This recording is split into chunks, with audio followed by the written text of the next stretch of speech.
If the tree where Buddha attained enlightenment can be considered sacred and holy, if a dead piece of wood when converted into a cross can become holy just because it had once touched Jesus, why a living animal that Krishna spent so much time with during his manifestation on earth as a cowherd can't become holy? Cow is connected with Krishna just like a cross is connected with Jesus. And just like one can't think of insulting a cross because it may hurt a particular community, Hindus also get hurt when they see a cow getting killed or hurt regardless of who does it. If I end this documentary right here, no one should really have any doubts or questions like why Hindu community is so emotional about cows. But I will carry on and share with you more mind-blowing facts about Indian breed Vedic cows that globe citizens should know. The word cow is an English word that finds its roots in the Sanskrit word gau. Let me tell the world citizens about the Vedic cows a bit. Vedic cows are the special cows from India, which even today have more than 30 types of breeds. These cows have a hump, very soft skin under their neck, and they look totally different than the cow that we see in the West. The nutritious quality of milk and other products of Indian cows are far more superior than the cows in the West, which is a very well accepted fact today. And it is very important to know that the animal that we call cow in the West is not able to give us such benefits like the ones from India. Did you know that the world has started to accept the fact from the ancient science of Ayurveda from India that ghee from Vedic cows is the best type of fat that one can use? It is lactose-free and it has the best omega fats composition, and it does not lose its properties like other omega fats when it is heated, which makes it extremely useful for cooking. On the other hand, the Vedic cow's milk is the best type of milk, which is many times better and natural than those synthetic formulas which you otherwise would use for a newborn whose mothers for some reason can't breastfeed, giving this animal the importance in our lives like a mother who nourishes and protects. In fact, just by its milk, it has the power to protect not just those infants, but thousands and millions of other innocent animals who otherwise would be killed for omega-3, meat, protein, and many other nutritions. Hindus never claimed cows as their biological mother. They just referred it as a mother because of its motherly attributes. They call it holy because of its godly elements. Vedic cow's products are also equally good for the adults for its perfect composition of nutrients for human consumption, and so are all the other dairy products that are made from it. How many of you actually knew that there are many patents in the US for the medicines that are made from the urine of Indian breed cows, which can cure many so-called incurable diseases? According to the enlightened gurus and yogis of India, they do not need any type of approval or international certification to understand the tremendous medicinal properties that the Indian cow's urine has. The patents are there just to satisfy and convince those minds who prefer to base their knowledge on such institutions. It is a known fact that for thousands of years, people from India never tried to make their knowledge exclusive, whether it was their ancient medical science of yoga, Ayurveda, or even their mathematics, astronomy, physics, or trigonometry. It is because the sole agenda of Indians was human welfare and not to self-praise themselves for inventing so many things. On the other hand, the ideas to claim an invention, making it exclusive, patenting it, selling it, are all the ideas that originated from the West. And this is why we are seeing many Western companies reintroducing Ayurveda ingredients such as neem, charcoal, sandal, turmeric, cucumber in so many beauty products, toothpaste and other toiletries which they all once opposed. On the other hand, some of the people in the world community find it really strange and gross that Hindus make medicines out of Vedic cow urine. Without pointing to any specific country or community, Let me say one thing, that if so many people from different cultures around the world can eat the internal organs and even the whole genitals of animals for taste, and not just that, the West, who is the father of the porn industry, can do all kind of unimaginable gross things while making porn and still manage to glorify it, then why the world bothers so much when Indians make incredible medicines out of filtered cow urine? Let me tell you that many of the modern drugs or supplements that you take are made from the animal products that you can't even imagine. And Ayurveda does not talk about cow urine from a sick cow or a Western cow, which is pumped with hormones and is grain-fed, because it cannot match the medicine made out of an authentic grass-fed, antibiotic-free and hormone-free Indian Vedic cow. Moreover, Vedic cows from India provide us an organic mosquito repellent, many medicinal benefits, organic manure for agriculture, fuel and great companion as a pet. On the other hand, the bull is an organic and non-polluting alternative for tractors and is friendly to the health of soil. And not just that, in our times, one of the biggest dangers our planet is facing is the pollution being caused due to animal agriculture. Animal agriculture is the type of agriculture that is done to feed the animals, which are later used for their meat. Still, even today, many people falsely believe that meat is the only source of protein. These people may want to learn that animal agriculture has horrible side effects on our planet. And here is the question, why make our planet suffer so much by the animal agriculture to produce meat, when we have the best quality of protein together with many other nutrients in Vedic cows of India, who can be the key role for our planet's survival? Apart from this, one must also remember that both the leather industry and slaughter industry are hugely polluting industries as well.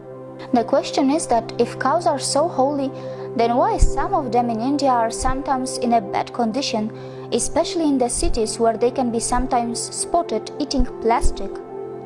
Undoubtedly, the colonization and invasions in India did not help this cause, but there is more to it. Until a few decades ago, Indians did not use plastic at all. They mostly use reusable earthen posts, plates and bowls made by dried leaves that are shed by trees, banana leaves and wooden spoons to eat in. All these items were 100% biodegradable and natural and did not need any kind of complex waste management system. This is exactly what even today we can learn from India to adopt such alternatives instead of plastic. For Hindus, it has long been a tradition to voluntarily feed a cow, whether it is a stray animal or a pet. And these stray cows would just easily survive on them without eating plastic. But in today's India, in many cases these organic cutlery and plates are replaced with plastic, which is hurting the ancient Indian system where cows would roam around freely on the streets without suffering. But here is good news. There are thousands of animal hospitals and cow shelters in India which are voluntarily taking care of all kinds of animals, and the condition is surely improving. One must also understand that India is going in a transition phase from the ancient times when cows would roam around freely eating biodegradable substances, but today they smell pollution and eat plastic. India either has to go back in those pre-vehicle, pre-plastic era, or adjust in the current era where cows can't walk in the roads, eat plastic, smell pollution to hurt themselves and also hurt those who may get drive into them, to ensure that no innocent dies, whether it's a human or a cow. However, I must mention that India has a very unique and flexible traffic system where the drivers are more watchful and more alert than anywhere else.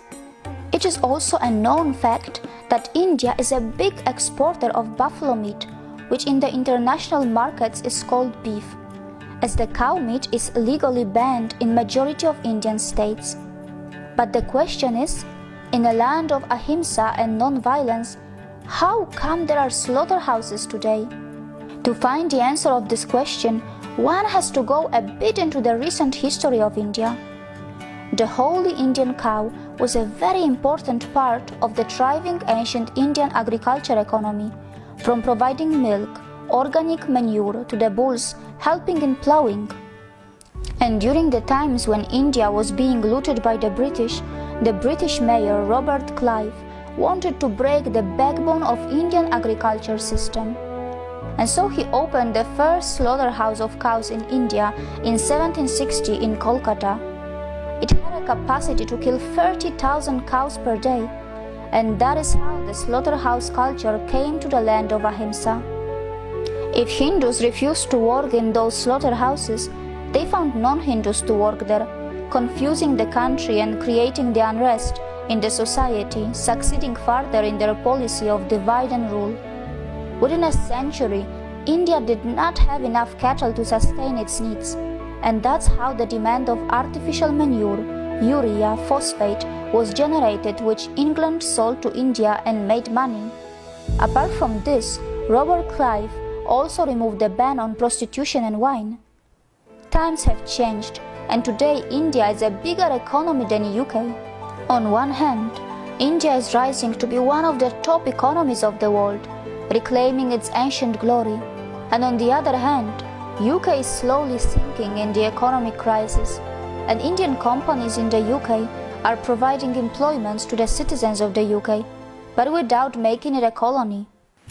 But here comes the real question: why only cows? Why not buffaloes? Why not Western breed of cows? Why not goat, sheep, horse, dogs, or any other animals? Well, in a way, plants have lives too. And here is the answer. According to the ancient Vedic Hinduism, one must practice a life of ahimsa, which means no violence, and it means that all animals, including cows, shall be protected and not eaten by humans. But it is not so easy, because plants have lives too, and so does the insects which we crush under our feet or while driving cars.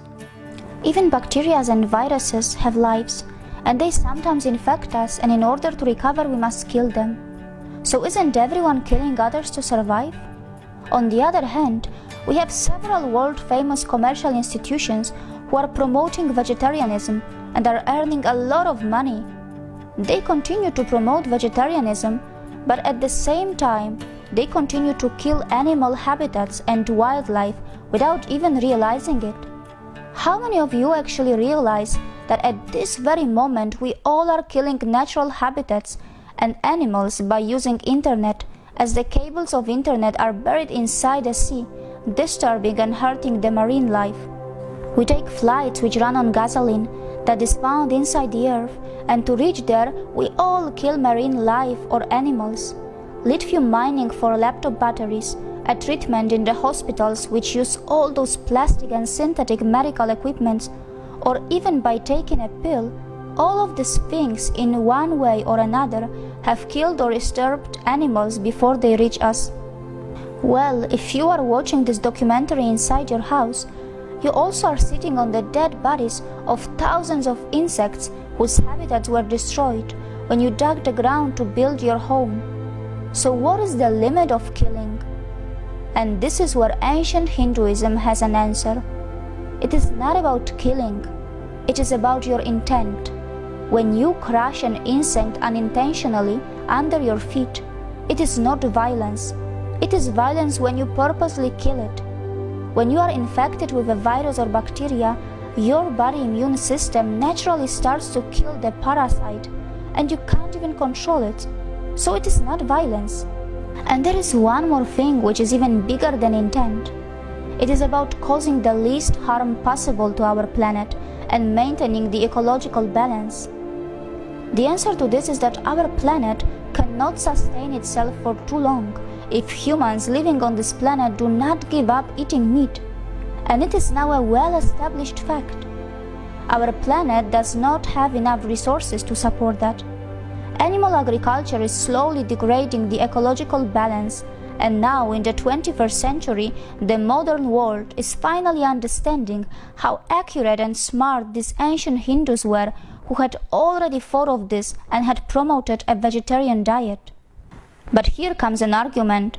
Some people argue that in some of the ancient Hindu texts, it is allowed to eat meat or even a cow.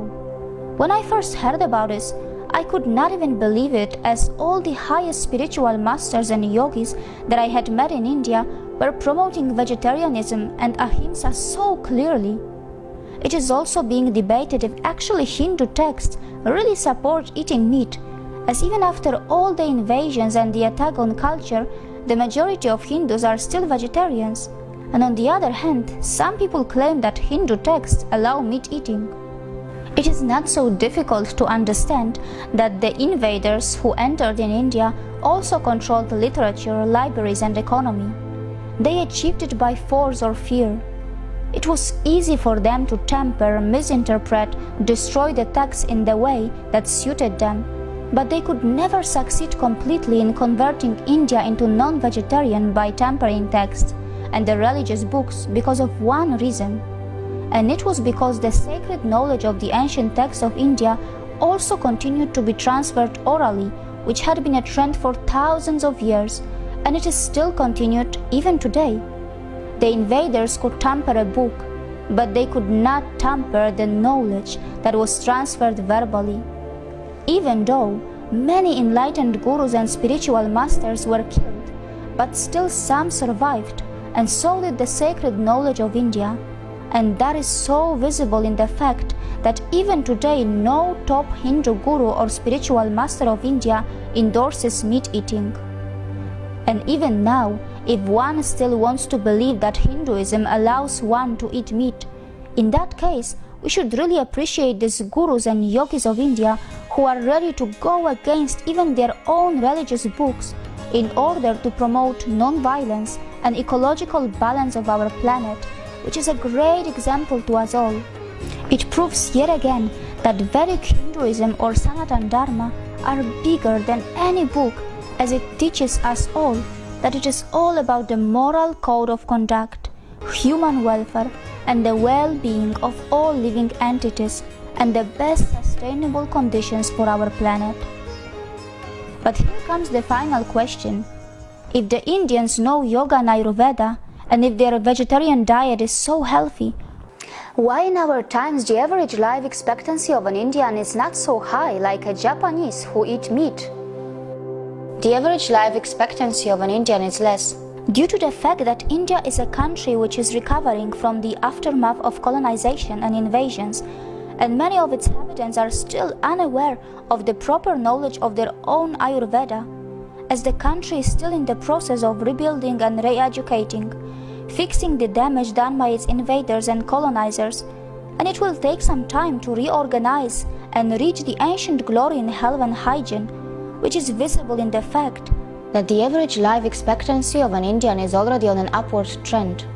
However, even today in the current India, the people who are following Vedic diet properly and living a proper authentic lifestyle of Ayurveda are still living a very long and healthy life. I personally feel that it is not natural for humans to eat meat. It is visible in the fact that most of us can so easily pick a fruit or a vegetable from the garden and eat it, but can't hunt or kill an animal to eat it, and we prefer someone else to kill it for us. Besides, meat eating has also given rise to many epidemics like swine flu, chicken flu, and many others. The hormones of a dead animal may have some interaction with the hormones of humans, and who knows, the science will continue to research on this and find some connections. A bit late, but finally it is agreed by the modern science that vegetarian diet is overall healthier and more practical for our planet, as the wisdom of the ancient India reflects in the Sanskrit mantra Sarva Bhuteshu Katmanam, Sarva Bhutani Katmani, Ikshatananya Bhavena, Bhuteshva Iva Tat Atmatam, which means that in order to realize the absolute truth, one should see the same energy of the Creator in all its creation and must see all living entities without distinction. After studying India and its culture intensely, I have no doubt in my mind that Indian Vedic cow is holy because it has the power to play a key role in our planet's survival. Very cow is holy because it has the power to provide us the healthy omega fats in the best possible natural composition. It is holy because it provides us ghee, which is the only omega fat which does not lose its properties during high temperature. Very cow is holy because it alone can fulfill the world's requirement of protein by its milk, which can save lives of so many other animals who are killed for protein, and even save the marine life that is killed for omega-3. And on the other hand, the bull can help in the agriculture to grow plant protein for those who are lactose sensitive. Very cow is holy because it can easily survive on wild grass and convert it magically into amazing nutritious food, and also can give you probiotics and even desserts. Very cow is holy because it can increase fertility of the land even by its poop, and can save the world by the dangers of artificial fertilizers and also from the pollution of methane and slaughterhouses. Very cow is holy because it serves the mankind by giving us medicinal benefits which can miraculously cure many diseases, and its products can even keep the mosquitoes away in form of an organic insect repellent. Very cow is holy because no other animal's milk can match the quality that fits for human consumption if the mothers can't breastfeed, and it is many times better than the synthetic formulas made for infants. It is holy because instead of eating the hormones of the dead animals, one can eat omega-rich ghee that can improve our brain power, further improving the consciousness of the world, making it a better and a safer place. And on the other hand, its milk can give the glow to your skin when it takes a different form in Ayurveda-based organic cosmetics. Very cow is holy because it is earth-friendly, as it provides us such an amazing alternative source of so many life essentials in such an easy way, without taking much toll on the earth. Very cow had been holy long before any political party or modern religions were even born. And for all the scientific-minded people out there, very cows with its alternative protein and nutritious benefits have to be holy if we need to save our planet from the alarming rate of animal agriculture, which on its own is already enough to kill the hunger from the world. And most importantly for Hindus, very cow is holy because it is the animal that heard the mesmerizing music from the flute of Krishna, the god who manifested himself on the earth as a cowherd. Yes, Indian Vedic holy cow is very holy indeed. See you again.